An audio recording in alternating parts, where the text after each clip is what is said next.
You were top of your class. You crushed it. You were first in thermodynamics. Everybody expected that you would be the greatest success. You land your first job with the first interview, the first time. And then your manager tells you during your first project, I don't know how you got a degree. What a fail. The uncomfortable truth is this. Smart engineers fail in industry all the time. I'm one of them. Not because we're not smart, but because the rules change. And nobody tells us why. In this video, I'm going to be talking about why this happens and what you can do to thrive, even as a junior starting out. So consulting actually demands not just that you are mentally sharp, but that you prioritize speed over perfection. Sometimes the deliverables need to be delivered much faster than you're used to.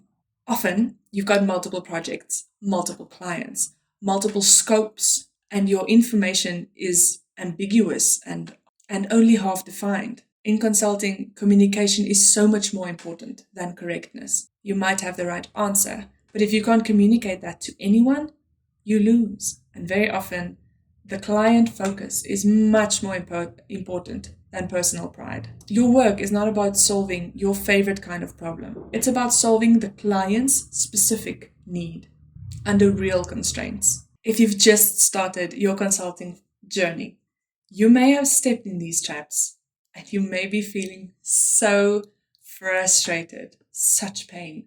The first one is you over-engineer everything. I am such a victim of this. I overcomplicate every single thing. Every step is not just one step, but 5 sub-steps, and I need to address every single thing.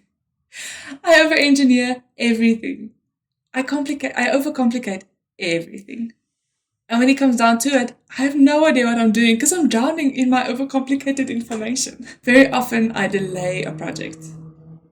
Sometimes I delay a project by waiting for perfect data or waiting to know exactly the perfect way to execute this method, doing so much research. I don't ask questions because I'm afraid to feel dumb. And when I do ask questions, it's dumb questions. And very often I get the treatment of, if you look in your textbook, you will see. That's so frustrating, isn't it? But this is a trap that juniors sometimes step into as well. I've learned to document everything that I learn. In the past video, I addressed documenting everything. It's a trap that we step into. If we're just starting out, we have to churn very quickly. And then we think maybe doing the admin around getting this documented will just waste time. I can tell you now, it does not waste time. The 5 minutes it takes you to get the metadata from the thing that you're addressing, it's absolutely worth it. The final way that we self-sabotage is that we try to prove how smart we are instead of helping the team to win. Ultimately, the client getting the value that they need from the interaction with the team is first priority. So what do we do instead? We focus on clarity over cleverness. We need to communicate the simplicity of our complex engineering problems in such a way that we understand it, the senior understands it, the project manager understands it, the client understands it, and any other financial stakeholder might understand it. If we've got this down, we are so valuable as juniors. The second way is to capture and reuse knowledge. You're building your own playbook. This is somewhere you can reference, somewhere that can make your efficiency in project execution so much higher. The third way is that we need to learn how to translate technical concepts into business insights. This makes it tangible to the client, the value that you are providing to them. Something that I struggle with to this day is daily communication. You need to communicate daily with the stakeholders in your project.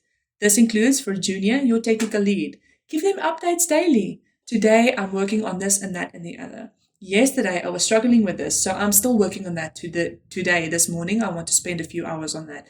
Maybe we can schedule 15 minutes just to discuss this. This is something that you need to practice. Practice communicating daily with the stakeholders of the project. And the final way that you can be impactful as a junior is to understand what success looks like for the client. You can work on providing a solution fast. Maybe 80% delivered fast is more valuable than 100% delivered too late. When you're studying, university really rewards personal competence. In consulting, contribution matters. Being a team player matters. Communication, successful communication matters. University doesn't teach you how to write a good email, how to write a good technical report. It doesn't teach you how to manage expectations from your project managers. It also doesn't teach you how to handle feedback and not take it personally. This is why structured onboarding really matters and why I built MechEng Into Industry. It's supposed to be a bridge of the gap from graduation to industry. It teaches you the things that the university doesn't teach you and that your seniors might be so frustrated to have to repeat every single time that they onboard a junior. From what I've seen, great engineers are not the smart ones. Great engineers are the people that are reliable. They are curious. They are communicative. And they understand the context. It's not about being perfect. It's about being useful and reliable and learning fast. So if this resonates with you and you would like a roadmap for your first 4 months into industry, you can check out the course in the description below. Otherwise, I'll see you in my next video. Bye!